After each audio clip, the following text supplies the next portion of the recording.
रिंगण म्हणजे नेमकं काय? रथापुढील दिंडी क्रमांक 14ला रिंगण सोहळ्यामध्ये एवढे महत्त्व का आहे? याबद्दलचे रहस्य तुम्हाला माहिती आहे का? नाही ना?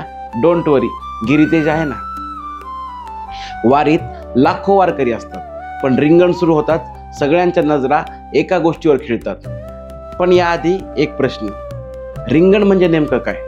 रिंगण म्हणजे घोड्यांची दौड नाही, तो आहे भक्तीचा, शिस्तीचा आणि परंपरेचा सर्वोच्च क्षण. आणि विशेष म्हणजे रिंगणही 2 प्रकारचे असते. होय, गोल रिंगण आणि उभं रिंगण. माऊलीच्या पालखी सोहळ्यात 3 उभी आणि 4 गोल रिंगणे होतात. पण खरी गंमत अजून पुढे आहे. रिंगणाची मांडणी एवढी अचूक असते की ती पाहून आश्चर्य वाटते. मध्यभागी पालखी, सभोवताली पताकाधारी, नंतर मोकळा मार्ग आणि त्याभोवती हजारो वारकरी. हे सगळे क्षणात उभं राहतं, पण यासाठी चोपदारांचं सगळं कौशल्य पणाला लागतं. त्या मोकळ्या मार्गावर आधी धावतात तुळशी वृंदावन घेतलेल्या महिला, पताकाधारी वारकरी आणि मग विणेकरी.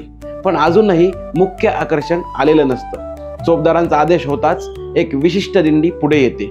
ती म्हणजे रथापुढील दिंडी क्रमांक 14, भोपळे दिंडी. या दिंडीतील जरी पटकाधारक पालखी भोवती 3 प्रदक्षिणा घालतात आणि त्यानंतर सगळे श्वास रोखून वाट पाहतात.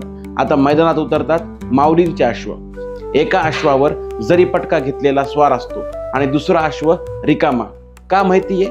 वारकऱ्यांची श्रद्धा आहे की त्या रिकाम्या अश्वावर स्वतः संत ज्ञानेश्वर माऊलींचा अदृश्य वास असतो. आणि मग सुरू होते रोमहर्षक दौड. अश्व 3 फेऱ्या मारतो. 4ही बाजूला एकच गजर, माऊली माऊली. आणि हा अनुभवताना अनेकांच्या डोळ्यात अश्रू येतात, अनेकांच्या अंगावर शहारे येतात. पण अजून शेवटचं रहस्य बाकी आहे. तर रथापुढील दिंडी क्रमांक 14लाच हा मान का? कारण ही भोपळे दिंडी परंपरेने जरी पटका वाहण्याचा आणि रिंगणाची सुरुवात करण्याचा मान मिळालेली दिंडी आहे. हा केवळ क्रमांक नाही, तर अनेक पिढ्यांनी जपलेला सन्मान आहे.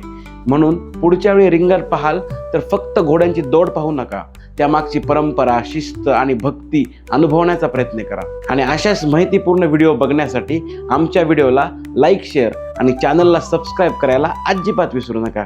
रामकृष्ण हरी माऊली.